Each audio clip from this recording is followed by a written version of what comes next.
So next up is brakes. So why did I get rid of the Code RSCs for the Shimano SLX 4-pot, and why did I choose the SLX and not the XT? Code RSCs were awesome. They perform really well,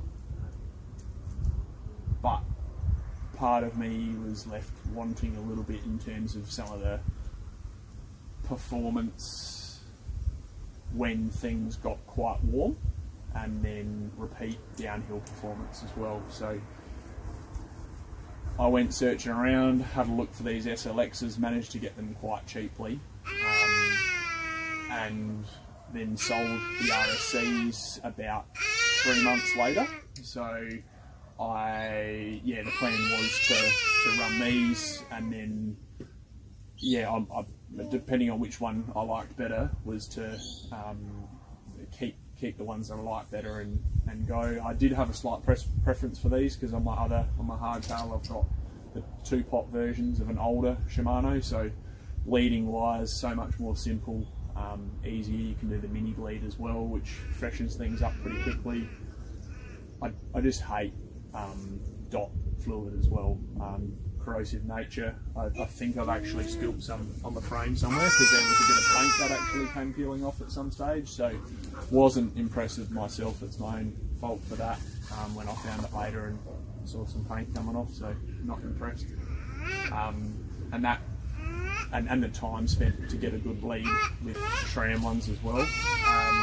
So yeah, I did have a slight preference for the 4-pots, and I was willing to even give up a little bit of performance for the Shimano compared to the SRAM, but if anything I reckon they actually perform better because you don't get the brake fade like what you do with the RSC.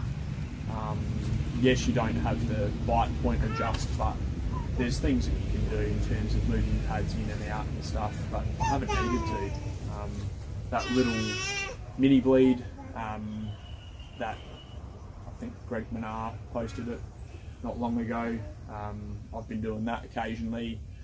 I tended to go through pads a heap quicker on the SRAM as well, so these are still, after 6 months now, these are still the original resin pads, especially on the rear, which I go through real quick usually.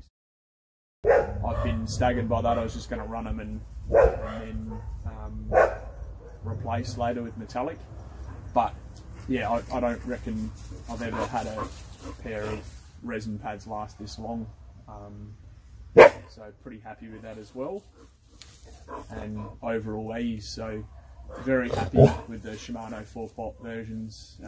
SLX versus XT, you don't get the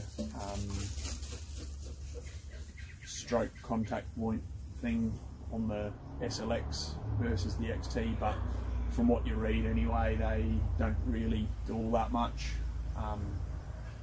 So I was quite happy to buy these a bit cheaper, especially because I was taking a bit of a gamble, and pretty happy with them.